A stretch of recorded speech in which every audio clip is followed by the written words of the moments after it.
All right, everybody. I am so excited about today's guest. You are going to be so impressed. We have the joy today of having Howard Ceasar.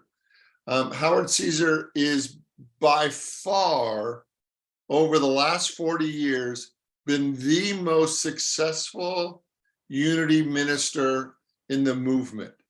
He started, his first ministry was in Olympia, Washington. He went to Houston in 1983, 40 years ago, and he exploded that ministry. He, by far, has been the most successful. When Unity of Phoenix was at its highest point, we were still chasing Howard's ministry.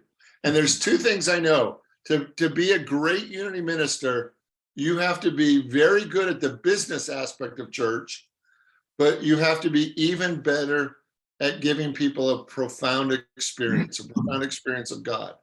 And that's what Howard does. He is the author of the Amazon #1 best-selling book, 1 + 1 = 1. He has, there's not enough words to express how amazing I think this man is. He is a spiritual teacher. He goes to the heart of the matter. He's committed to his own personal relationship with God. And he does that in such a way that not only is he blessed, but he is a blessing to so many. So Howard, I didn't want to embarrass you, but you really are that amazing in my world. I met Howard when I was in seminary, and he has been one of the people that I model ministry after, and he has been an incredible blessing in my life. So Howard, thank you for being on the call today. Thank you for being with us. Thank you for that introduction. Glad to be here, happy to be here, and I've been looking forward to it. Good, I'm glad. So let's talk about how you got into your spiritual life. So you've been spiritually oriented, living your spiritual life for a long time, right? And you started at a young age. How did you get into living your spiritual life? What happened? Well, I attended a traditional church. I was in a small town in Wisconsin. That's where I grew up. And it was a pretty, hellfire and brimstone kind of church. And I go back to actually a time when I was like 7 or 8 years old, and I was sitting on the steps outside the church. And my mother I was waiting for her to pick me up after the service. And back then I had a brother and sister my mom would drop us off, and sometimes she'd attend, and sometimes she just did her duty as a mother to make sure we had a spiritual foundation. So I'm sitting there on the steps, and after hearing a talk, I'd been to Sunday school and then to the sermon service, and it was all, really scary. It was about a devil, and it was about the hell and all of this. And I can remember sitting there and questioning, because somewhere along the line I'd heard God is love. And so in that moment, I actually began to question and sort of say, I'm not going to hold on to all that. That doesn't feel good. I'm going to feel, and hold on to God being love. So that was the beginning of the questioning. And I remember that moment in my life. And then I remember, as we continue on, I was in high school, and I was a Protestant boy, and there was a Catholic school. And then we never knew the Catholic kids until high school. And in high school, then I got to meet Catholic girls. And not just Protestant. Not that they were all that different, but I just remember that when you date a Catholic girl, being Protestant, the parents get real nervous, because back then it was a big deal not to cross divisions, and you're afraid like this might become something, and they might marry, and we want to keep it in the same religion, Catholic. And I just remember that tension. And that questioning continued there. I thought it was so silly that we had so many denominations and so many paths to God, and the Catholic and the Protestant denominations, and then you had Hindu and Buddhist and this and that, and they were saying that Hindu and Buddhist, they're not going to go to heaven because they're not Christian. And I just questioned all of that. so I had that going on, and I really believe that we're really all one. And so eventually I found unity and new thought. Not that it's the only way, but it was the right way for me at that time because it aligned with everything I believed. It honored all paths. It really was positive and progressive, and just saw the good in everybody. Saw that we were all spiritual beings, and not only did it, it was focused on certainly the teachings of Jesus Christ as elder brother and way shower, but it also was not afraid to bring in the teachings of other avatars, Buddha and Krishna and Lao Tzu and what have you. And so I flourished there. I mean, I was handed a few books, and I was up all night reading. One book in particular is called Many Wonderful Things. And I'll never forget, I still have that book. I think it's out of print, but I won't go into all of that now. So anyway, that was when I was about 20, 21 that I found unity. And it was actually an aunt and uncle that put me onto it. And so I attended for about 3-4 years and actually decided to go into the ministry. And I had thought, well, I'll wait till I'm 40. And then I got really a strong message from Spirit that I'm not to put it off. I thought, who's going to listen to a young guy, hasn't experienced it, hasn't lived it, all that talk. But then I, through that experience that I had, which was really a kind of a monumental experience with Spirit telling me, get on with it, get off your butt. So I went into ministry, and that was wonderful. I loved the 2 years there. Went on into ministry, was a minister, as you say, in Olympia for 7 years, and then was called and sought out by Houston Church, and was there for 34 years. And then I left the pulpit about 5 years ago now, and I'm doing my own thing, semi-retired, but also counseling, teaching, taking people on pilgrimages, things like that. But the big thing is, in about 10 years prior to leaving the pulpit ministry, in 2007, I discovered something called oneness, and an organization in India, which was the Oneness University. And I was at the time ready, and I was, we're always seeking, we're always wanting to advance, we're always wanting to grow and expand and broaden. And I was really ready and looking. And for me, it was just perfect. As soon as I heard about it, 2 months later, I was in India, and it's a campus outside of Chennai. And I went there for the next 10 years, once a year, every year, anywhere from a week, 7 days to a month, taking courses and just going deeper. And it all aligned really with the New Thought principles, but it just awakened my awareness more deeply and completely on certain ideas. Some of it took me deeper, but much of it was just really in alignment. And so there was no fight or conflict there. And so and some of you may be familiar with and have heard of the Oneness University and what went on there. So I became a Oneness Blessing giver, initiated to do that. It was a hands-on blessing. And I brought that to my ministry, and the people loved it. Honestly, they were so honored that I was reaching out, going deeper, and that made them want to do the same. So anyway, I was involved in that, and then it went on to becoming a oneness meditator, and that you had to be chosen, you had to be selected. And so I was one of the first 12 in the world, actually, because they had people coming there from 80 some countries. It was so neat to be there, so wonderful to see people of all these different languages, Russians, Chinese, Taiwanese, Germans, Italians, people from all these countries, and they would have interpreters. So they would be listening. The teachings were given in English and then translated by these different people. And to see all that happening, and there would be over 1,000 people at one course as it grew there. And it was just so refreshing to see that the world hungers for oneness, and that everybody is, again, having that Spirit speaking to them and wanting to really experience that which inherently they know, which is the truth that we're really all one. And so that was a very rewarding experience. And in order to be a oneness meditator, Richard, and I won't go on too long, here's a long answer to this question.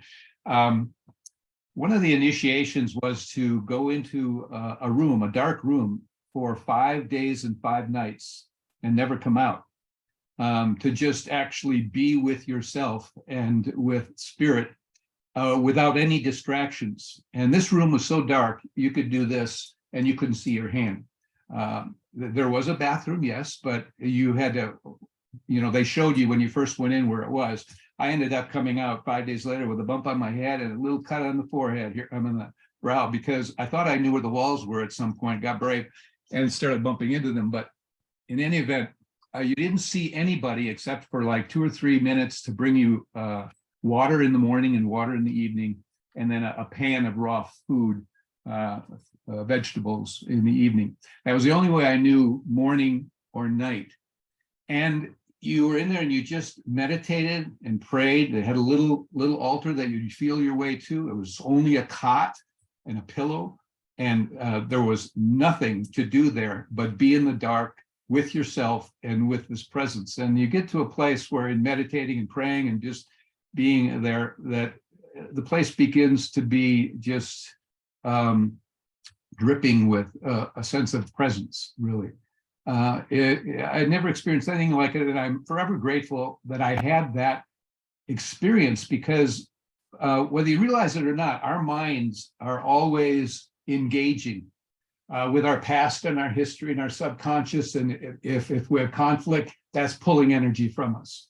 And if whatever we're encountering is either feeding or pulling away and draining. Well, when I was in there, I mean, the first day I slept maybe 3-4 hours.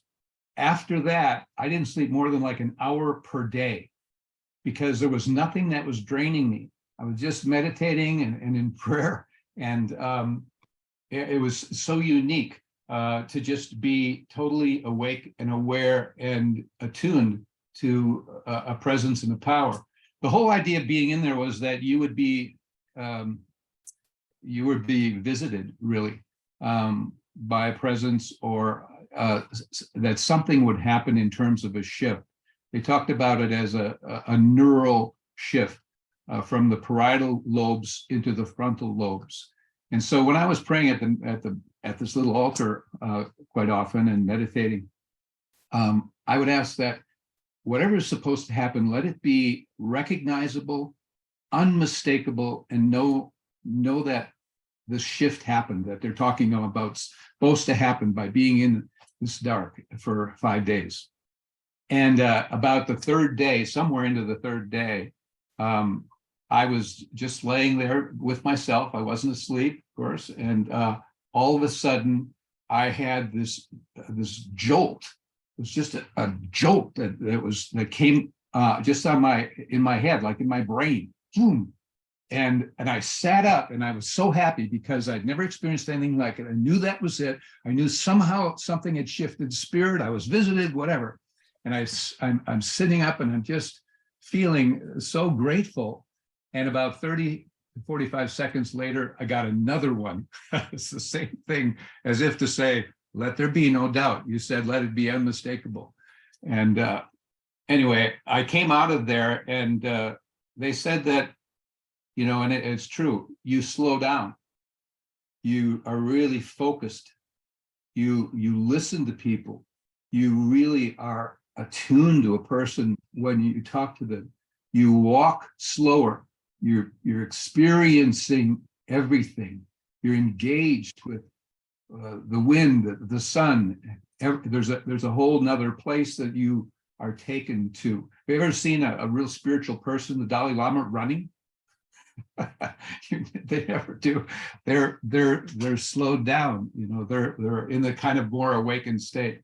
So I was in that state really for about 3-4 months. It began to wane as the outer world took over again in my consciousness. And but I will forever be grateful that I had a taste of that. And I don't think you ever fall all the way back when you have an experience like that. 10 steps forward, a couple steps back. And so that's kind of where I've been at. And since then, I continue in the principles of oneness that I learned there and in New Thought. That's fabulous, Howard. That is just fabulous. So talk to us about some of those principles of oneness that you really not only just studied, but really integrated into your life. One of the big ones is in oneness. Oneness it's a lofty term, but it really, oneness is love, it's joy, and it's peace. It's a vibration, okay? It's a spiritual awakening of sorts. You can call it enlightenment. You can call it internal freedom, where you're really experiencing life and aliveness as opposed to things draining you. But one of the important things that you learn is you're in a relationship with everything. One of my favorite, like in my book, I use the quote by Empedocles, a Greek philosopher, 500 years before Christ, who said, God is a circle whose center is everywhere and whose circumference is nowhere.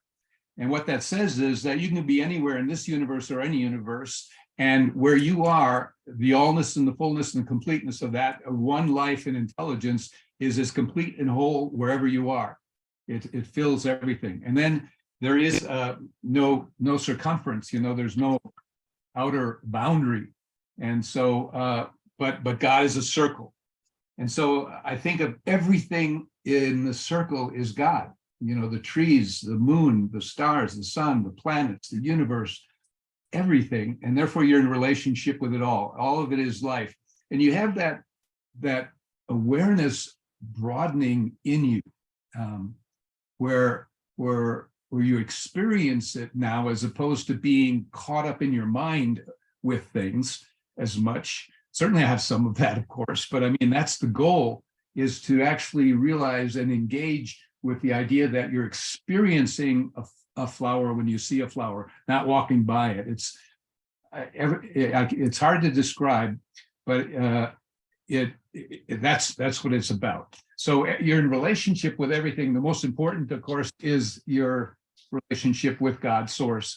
And then it never goes away, of course. And then your second relationship that's most important, that never goes away, is your relationship with yourself, because you're an eternal being, and everything is coming and going in life.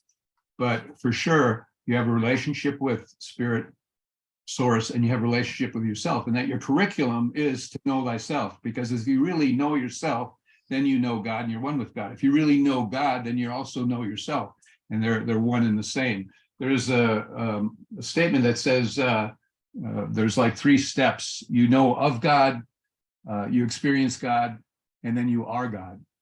And so it is a progression. And of course, the our God is a big step, and that is a state of tremendous enlightenment, and we're all on that path. But the most important thing to learn in life is oneness. I mean, it's what we've come here to live, because God is love, and we're to love life and to love everything we're in relationship with, and that's what it's about. Now, a big thing that I learned and emphasized, and of course, this is not new to any of you people. I'm just kind of telling you what kind of exploded in my consciousness in terms of its significance and importance to be living. The other thing is understanding the mind. I mean, in Unity and New Thought, we understand the mind, but I thought I understood the mind, but somehow attending oneness just amplified the importance and the significance of how important it is to realize that we have a mind, but we're not our mind, that we have thoughts, but we're not our thoughts, that we have a body, but we're not our body, we have circumstances, but we're not our circumstances, that all of those things come and go. And the only thing that's permanent is the part of you that's able to observe it all and to witness it all and to experience it all. And that is what you want to be identified to. What we tend to do is become identified to thoughts and things going through our mind, and that creates suffering. And most of our mind is made up with the past.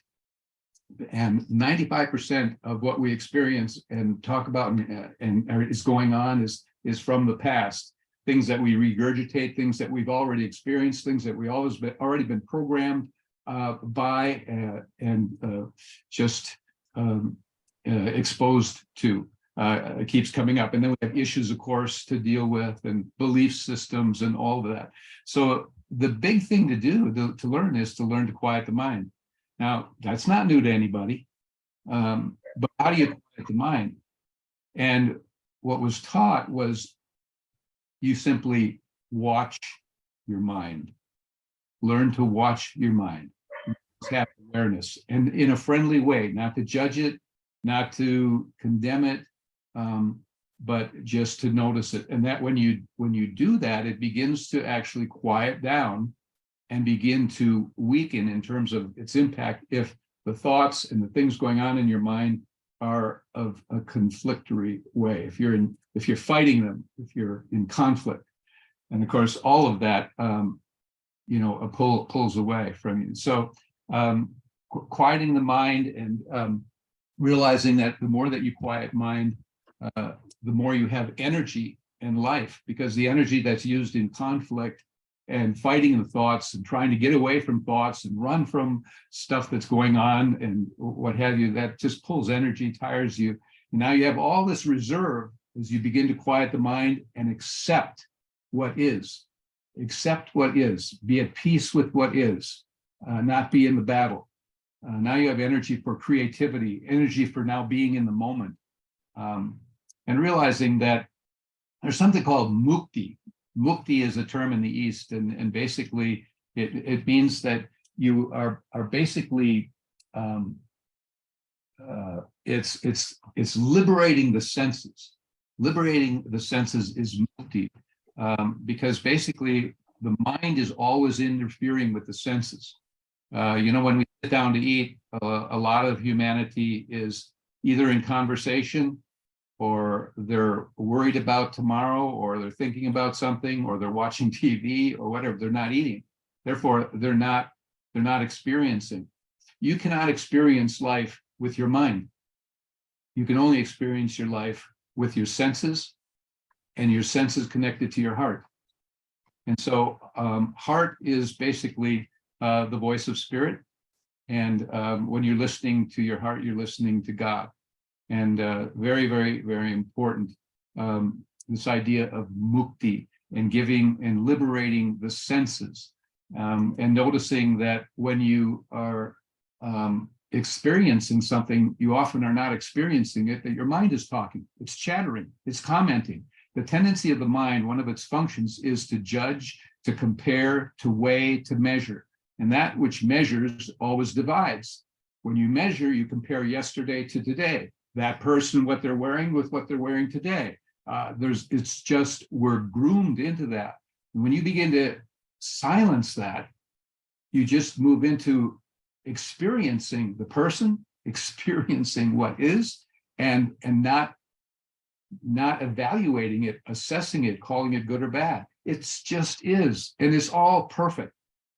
I know that it sounds like it's not easy to get to, but that is it. So understanding the mind, Richard, is huge, and knowing you're in relationship with everything are really key elements here. Okay, so talk to us about the difference between feelings and emotions.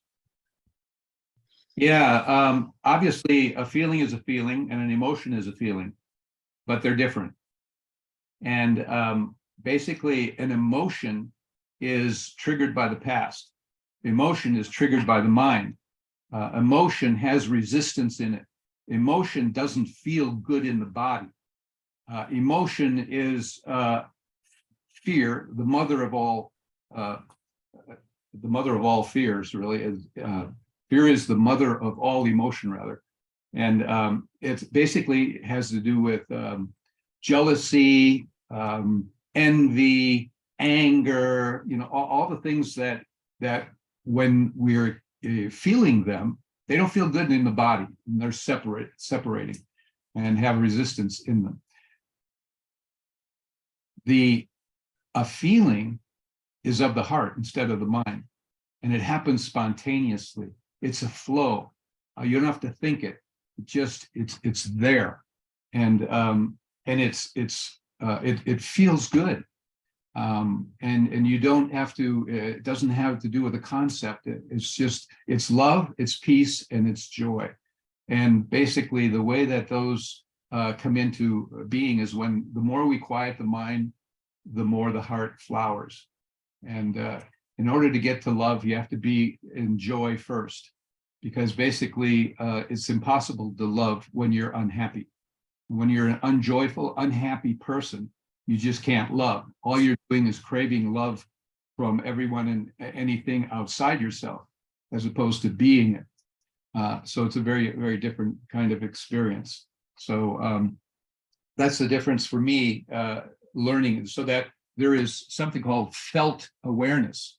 And so if I have an awareness of what I'm feeling and it doesn't feel good, then I know that, this is an emotion, therefore it has to do with my past. I'm living with the past. The past is dead. It has no life in it. I want to get back into the moment, and being in the moment where freshness and aliveness and experiencing life begins to happen. So again, what's the guy that wrote The Power of Now, Eckhart Tolle? The importance of being in the moment is really, really important and vital. Okay, I'm gonna give you another question. You ready? Yeah. So you've been doing this a while, right? You've been a spiritual teacher for a while. How do you think getting older, aging, has impacted your spiritual life? Well, that's an interesting question. I think it's not so much getting older as when I left the pulpit at the start of 2018. So that's like 5 years ago now. It gave me more time to be with me and to be able to see where my mind was, and to see my thoughts, because you can, eventually you get to the place where, and this is very important, everyone has the capacity to see their thoughts. Okay. And that's what meditation helps you do, is slow down and actually begin to see it. And so also just knowing that I can see my thoughts, that there is a part of me that is the observer and the witness. And that's the thing that's permanent. Thoughts are not permanent. My mind is not permanent. My body's not permanent. Nothing is permanent. But this part of me that is the observer and the experiencer of life is permanent. And so I think, I've made, I think, a bit more advancing by giving myself more time. The ministry, really demanded a lot, and I was learning as I was teaching, of course, and it was very rewarding. I wouldn't take anything from it, but I think as we get older, we also recognize, well, I'm here for the purpose of learning and growing and awakening spiritually, and in becoming enlightened, which is to leave the darkness behind and be more aligned with what is light, which is what is truth, what is permanent, what is infinite, these kinds of things. And so you begin to notice more, I think, as you take more time and have more intent, and you're just working on yourself a bit more. The body is going to wear out. You want to really honor the fact that you were given this life, and that's the purpose for which you came in, is to really begin to stand in your true sacred self, and to know that. Again, the curriculum being know thyself. So I'm just continuing to work on that. I got large rivers and countries to cross, but I have a long way to go. One of the things I didn't mention too along oneness was, all through my years, I took groups on trips, and so for many years we did cruises, and so we got to see all over the world: the Caribbean, the Mediterranean, Alaska, what have you. And but in the last 12 years, the last 10 years of, well, no, it's more than 10. Since 2007, actually, when I started doing pilgrimages, which didn't mean you had to be on the ocean necessarily. And so I've been able to take groups on pilgrimages to, Egypt and India and Greece and Peru. We went, and just all these wonderful places, Holy Land. And you love doing that because you're in a new place, but it's a new culture, it's new people. It's looking and experiencing their spirituality, their way of life, and it's connecting with, again, the sense that you're one with everyone, and that's been wonderful. I continue to take people on pilgrimages now. My next one is to Thailand in November with a group. We just were in Peru, and then Egypt before the COVID. So I continue to do that, love that, connect with people in that way too. That's oneness in my estimation, bringing people into experiencing people in different places, seeing the beauty of where they live, but also the culture, meeting the people. They're all wonderful everywhere. And if people wanted more information, they can get that from, if they go on your website, howardcaesar.com. howardcaesar.com, right. Great. Okay. So talk to me about daily practices. So what do you recommend? What do you do as your daily practice to stay in that consciousness of oneness? Well, I meditate every day. That's important because it's quieting the mind. And I also really consciously try to live in the moment and be in touch with felt awareness. It doesn't mean you're not going to have emotion. But instead of being free from the emotion, you're going to be free with it. In other words, it's going to come up and you're not going to condemn yourself. You're just going to notice it. And you're going to love and accept yourself and say, the same way that, a fear, your mind is, you need to, this is really important.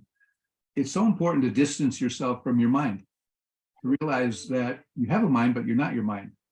And that you think of it almost as an it. And so when a fear comes up even, you say, notice how my mind is trying to move me into a fear. Isn't that interesting? Well, I'm not biting. It's the distance of saying, I'm observing my mind, trying to work me into that. I'm not going to make me wrong. I'm just going to notice. And you don't therefore as much identify. You trace to the thought and you say, well, every emotion is a story. Behind every emotion, there's a story. And I look for the story. So these are things I work on internally through felt awareness. Another big one that I do is gratitude. Gratitude is acknowledging the source. And if you want to get close to God, just be giving thanks for every bit of good that comes into your life. I'm saying, thank you, God, in my mind, my heart, every day, again and again.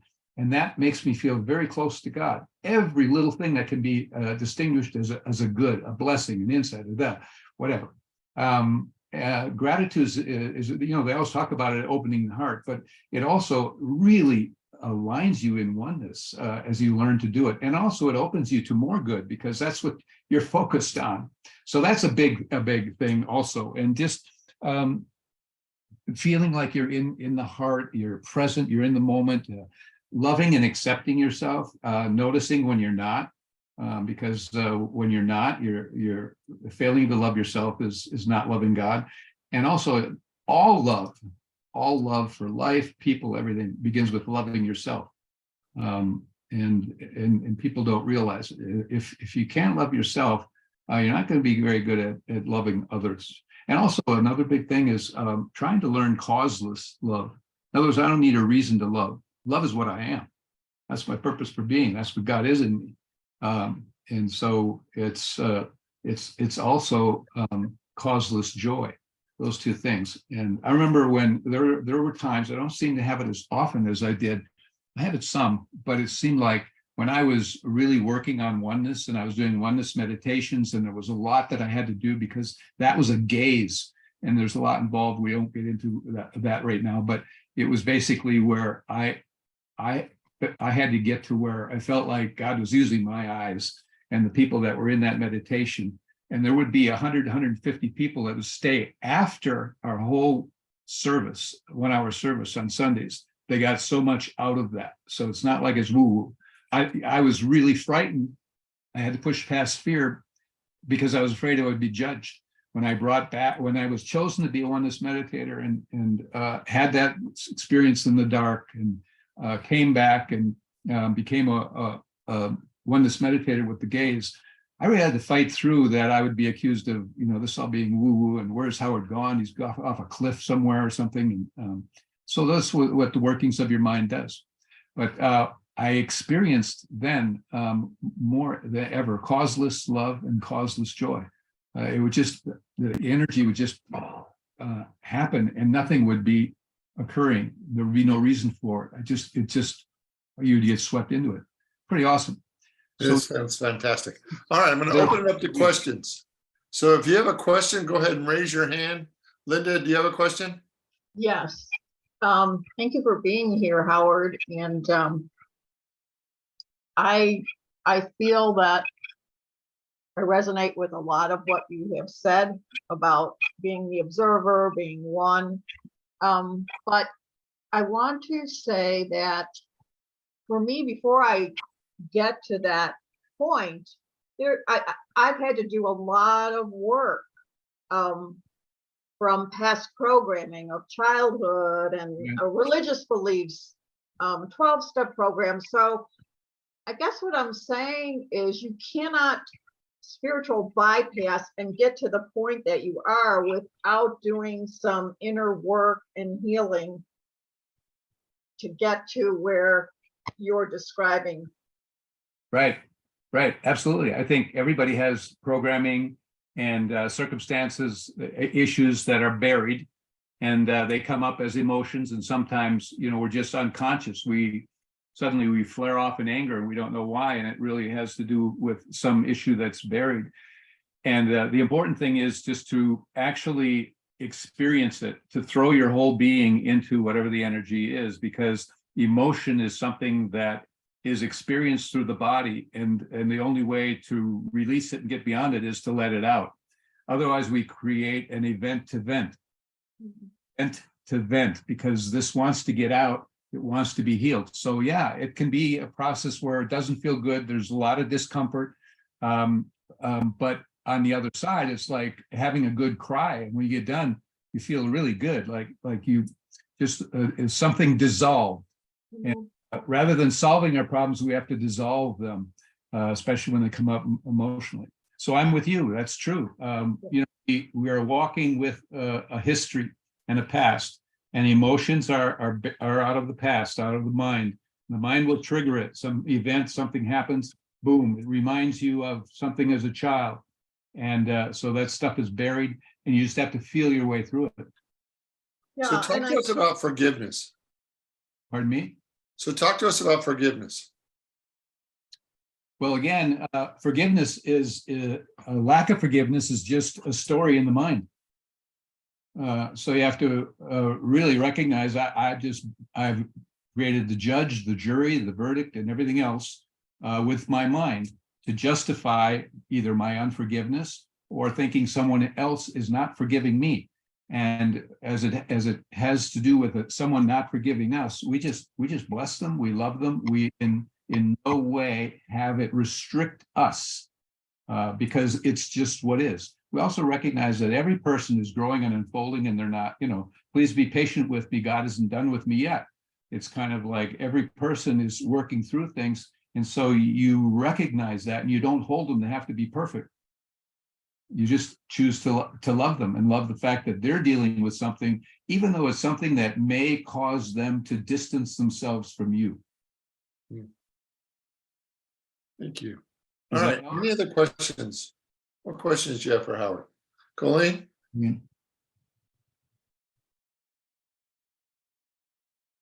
Hi. Your whole talk was so fascinating that I know I'm going to listen to it again. And I was too engaged to take notes, but there was a lot there. So thank you very much. For your daily meditation practice, how often would you say you meditate, and do you do it at a particular time? How do you close out the world? I'm sure you have what is still a busy schedule. So how do you manage to take that time for yourself? And what other tips can you give us for the daily practice of meditation that is it truly does help to quiet the mind? Yeah. Thank you, Colleen. I meditate virtually every day. I mean, I might miss a day once in a while, and I don't, punish myself or anything. It just happens, and in my schedule. But otherwise, every day, early in the morning, I'm up at like 5:30 or 6, and then I meditate anywhere from 30 minutes to 45. Sometimes it's over an hour if I don't have something I have to get onto, and it's just happening, and my dog hasn't come and wrestled me away or something. Because sometimes I'm up in my office and she may come running up and want a tummy rub or something. But anyway, to answer your question, it's every day. And I may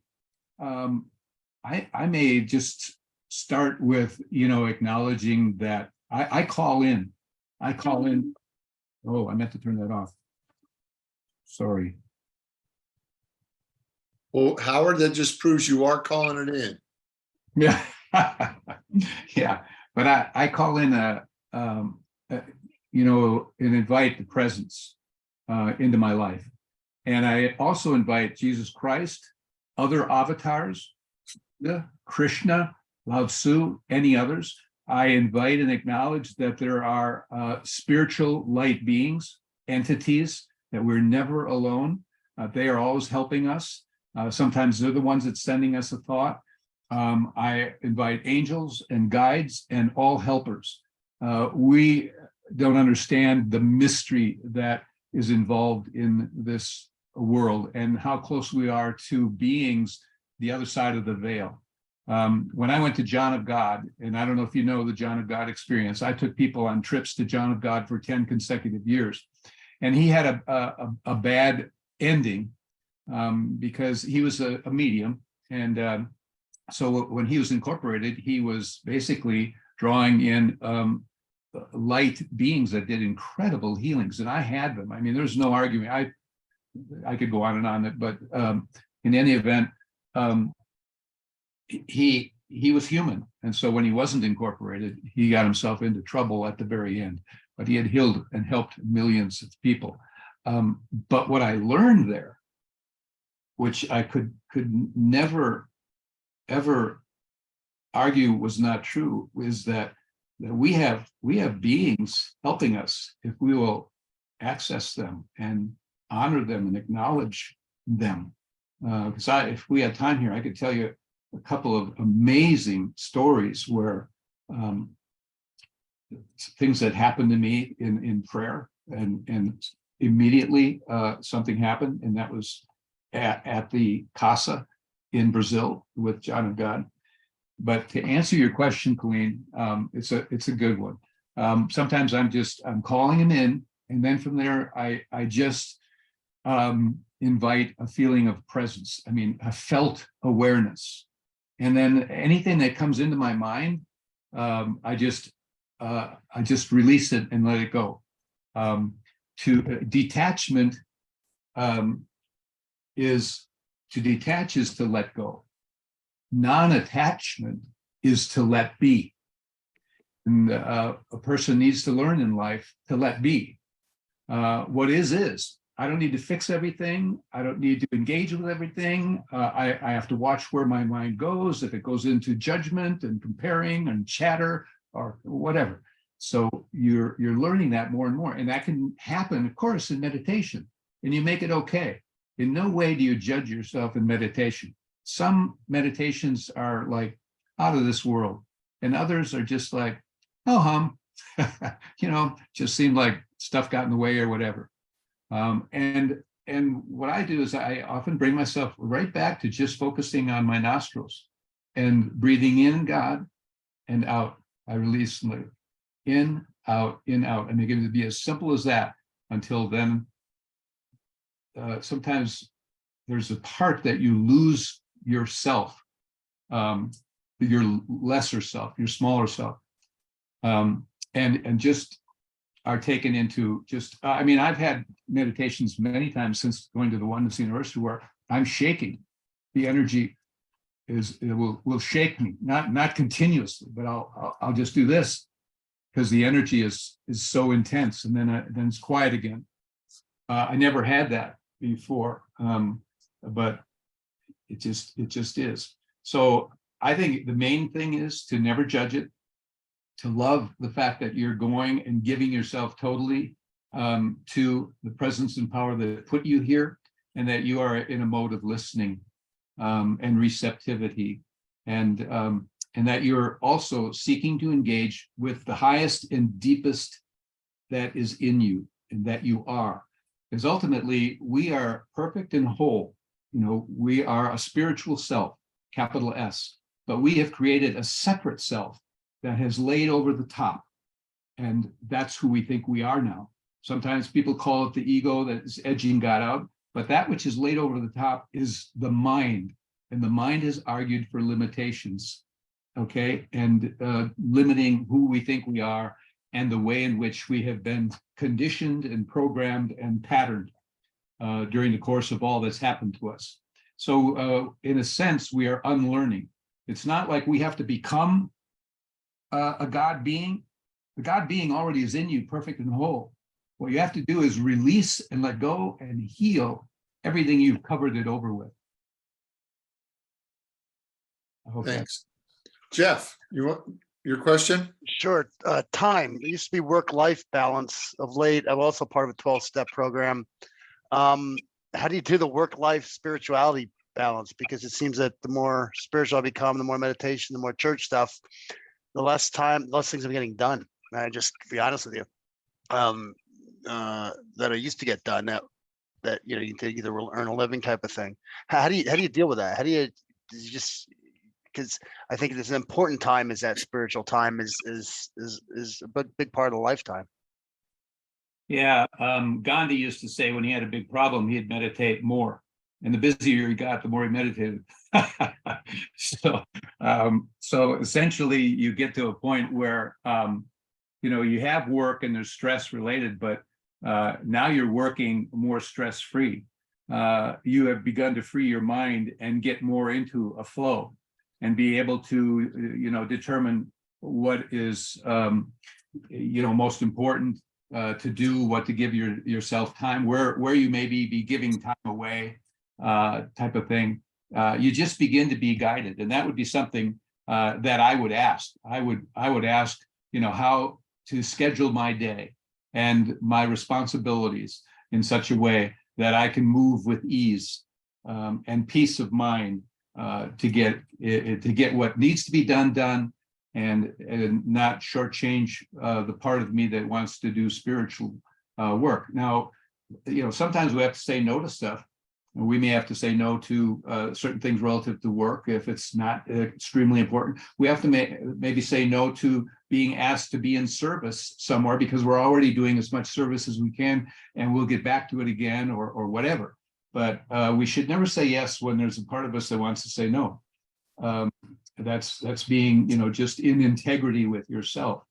And I just believe, if you believe that you can get to creating a schedule or a life and a lifestyle that you can have both and be in the flow, you really will. You really will. And notice if your mind is always arguing for there's not enough time. Okay. And always, because I had that big time. It's like there's not enough time. When I was in the ministry and I had a TV ministry and I had 40 employees and all that, there might be a problem that I had to find a solution, and I would say to myself, I don't have the frickin' time to think about my options here. Even, I'd do that, and yet I had to learn that I'm just arguing for not having enough time. And so guess what? Life creates that reality.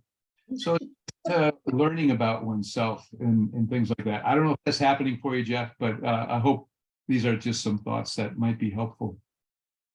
Thanks, Howard. Christine, unmute yourself.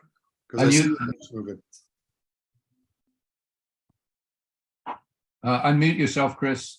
All right, there. Got it? There you go. Okay. Thank you so much. I have so enjoyed your talk. I mean, it has been absolutely wonderful. What I've been noticing is I seem to have more and more energy just coming out of my heart all the time. And I just, feel this love, just this flow of energy coming out. And yet it was interesting because this morning I was getting ready to go to a meeting, and all of a sudden I was getting all of these thoughts coming into my mind, and they were about fear and you can't do this, you can't do that. And then all of a sudden, I just said, I'm just not going to do this. So I just went back to my heart, and it's like my mind and my heart are two separate entities, and I'm beginning to be able to separate them. Does that make sense? And have them as two? Yes, because if you listen to your heart, you're listening to God. If you're following your heart, you're following the will of God.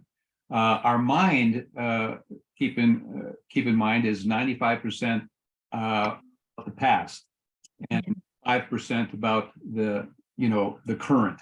Right. Basically, it just keeps us in yesteryear and yesterday. And It's interesting that the fear comes out though. It's like, when you're getting ready to do something that you think is going to be a benefit, and then all of a sudden you start getting all these thoughts about this is going to happen or that could happen. And I'm not sure you're ready for this or you're ready for that. So it's really difficult sometimes to fight all of that.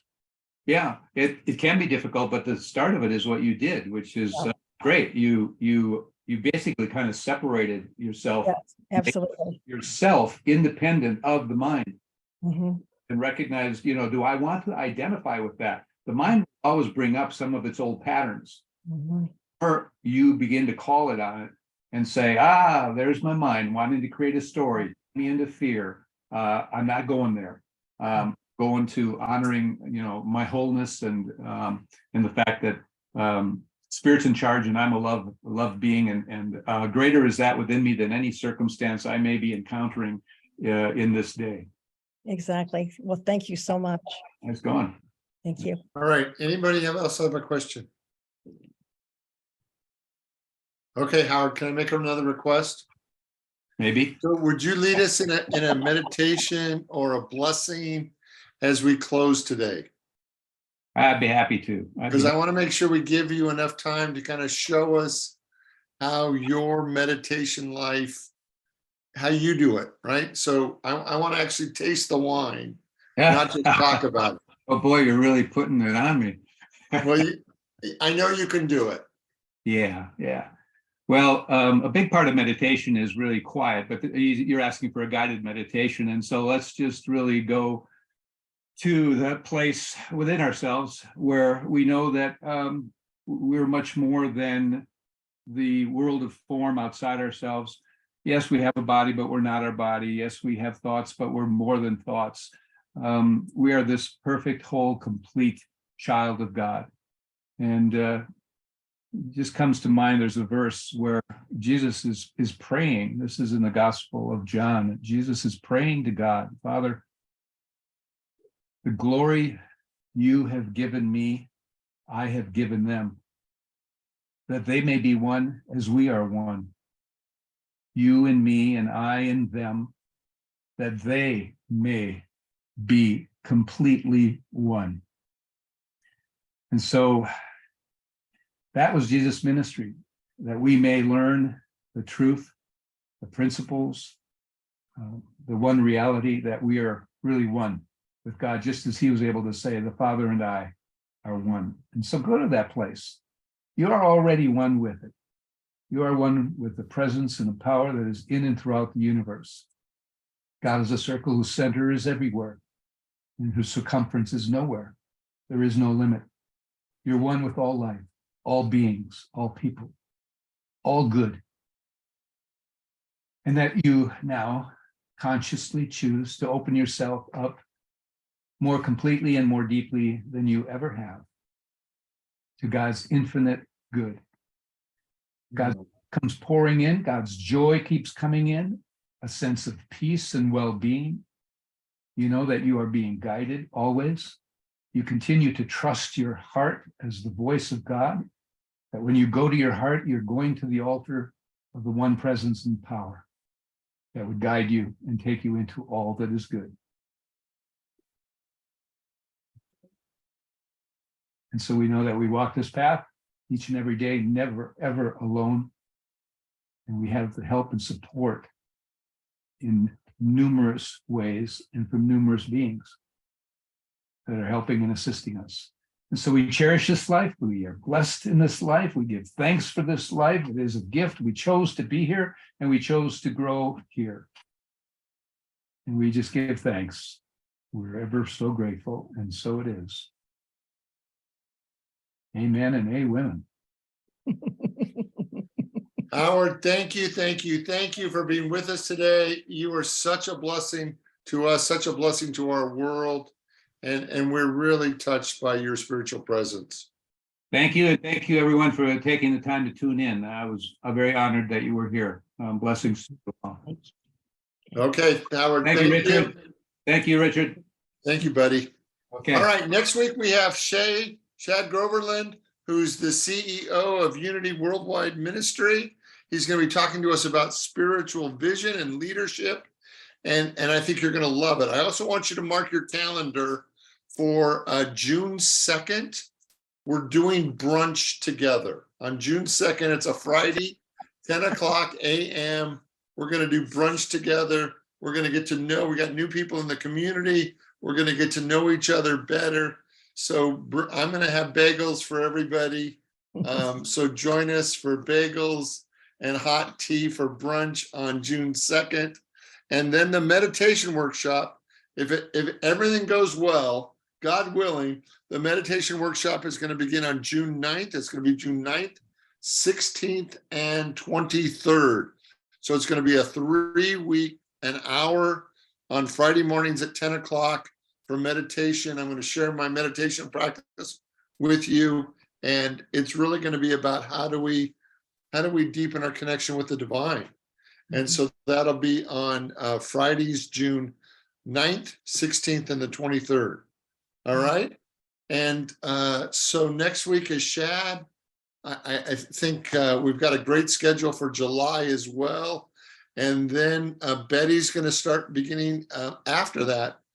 I'm sorry, June. And then in July, Betty's going to begin doing the what if process with us on Monday mornings. So I'm really excited about how our community is growing and expanding.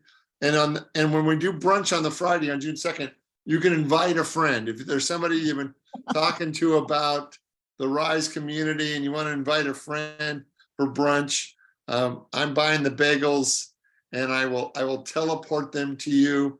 Okay. And you can have bagels and orange juice or bagels and tea and join us that morning just to connect with each other more and just support each other in living our best life.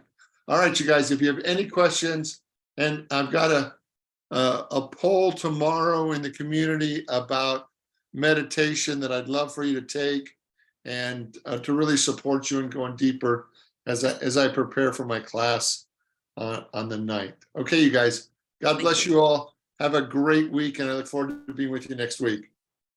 Thanks.